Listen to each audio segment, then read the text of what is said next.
quand j'ai constaté que dans certaines écoles, il y a encore des classes à pourvoir, à mettre,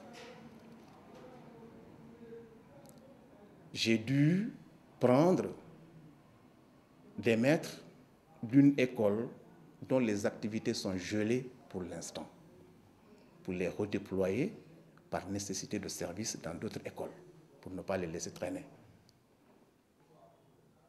Et c'est dans ces affectations que Fatoumata, voilà, je donne son nom finalement, a été elle aussi prise de son école pour être envoyée dans une autre classe, dans une autre école.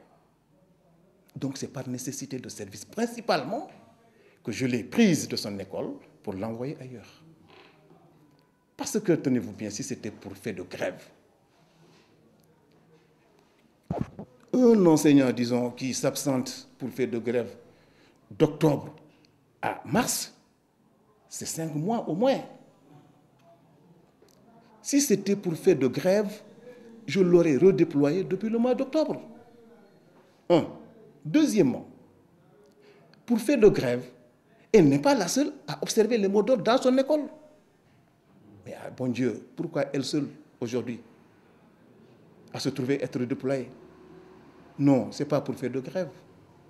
Si c'était ça, je l'aurais redéployée en même temps que ceux-là qui observent les mêmes mots de grève qu'elle, dans son école. C'est parce que, un, elle ne fait pas son travail, voilà la vérité. Elle est tout le temps absente de l'école. Et ça, je tiens cela de sa directrice, qui m'a laissé ici son cahier de service. Le cahier de service de la directrice, elle est là. Vous pouvez le consulter. Vous verrez que cette dame, effectivement, elle est absentéiste.